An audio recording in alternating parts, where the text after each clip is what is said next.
নিয়েছে এবং দায়িত্ব নেবার 24 ঘন্টার মধ্যে ৭২টা এক্সিকিউটিভ অর্ডারের মধ্যে প্রেসিডেন্ট বাইডেনের ৪ বছরের প্রশাসনের ২.৫ বছরের কার্যক্রমকে সে নামাঙ্কিত করে দিয়েছে। আপনারা দেখেছেন ট্রাম্প কিভাবে শত শত আমলাকে এক সিদ্ধান্ত দিয়ে বাড়ি পাঠিয়ে দিয়েছে, ক্রিসমাস পর্যন্ত করেছে। কিন্তু আমরা দুঃখের সাথে দেখলাম গত ১৬ বছরে এই ফ্যাসিবাদীদেরকে রক্ষা করবার জন্য যে আমলাতন্ত্ররা পা চাটা গোলামের মতো করে কাজ করেছে, যে সকল আমলারা গত ১৬ বছর মির্জাফরের মতো বাংলাদেশ বিক্রি করে দিয়েছে, যে আমলারা ২০১৪ সালে জগৎ শেঠের মতো বাংলাদেশ বিক্রি করে দিয়েছে, যে আমলারা ২০১৮ রাতের নির্বাচন করবার মধ্য দিয়ে অভিজাতদের মতো বাংলাদেশকে শত্রুর হাতে তুলে দিয়েছিল, যে আমলারা দিল্লির হত্যা করবার জন্য ২০০৮ সালে বাংলাদেশকে ভারতের কাছে বন্ধক দিয়েছিল, যে আমলারা ২০২৪-এর ফেক নির্বাচনের মধ্য দিয়ে বাংলাদেশের গণতন্ত্র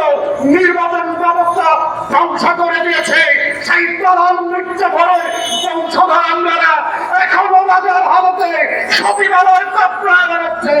বাংলাদেশ এই কারণে রক্ত দেয় নয়, ১৭০০ শহীদ জুলাই আগস্টে রক্ত দিয়ে গণঅভ্যুত্থান এই কারণে করে নাই যে হাসিনার চৌরা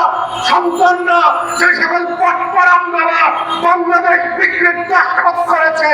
শত শত সড়ক আর চুক্তি করে ভারতের কাছে রাষ্ট্র বিক্রি করে দিয়েছে, সেই দালাল আমলাদের কথায় আমাদের এখনো চলতে হবে। রক্ত দিয়ে বাংলাদেশ তৃতীয়বার ২৪-এর গণঅভ্যুত্থান এই কারণে করে নাই যে আমলাদের কথা মতো অন্তর্বর্তীকালীন সরকারকে ভুল সিদ্ধান্ত নিতে হবে, এই কারণে করা হয় নাই গরিব মানুষের উপরে আমলাদের পরামর্শে ভ্যাট বাড়াতে হবে, স্থানীয় প্রশাসন ব্যবস্থা ধ্বংস করে দিতে হবে।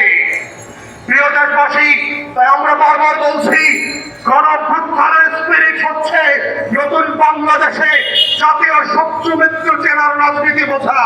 নতুন বাংলাদেশ এই রাষ্ট্রকে গড়বার জন্য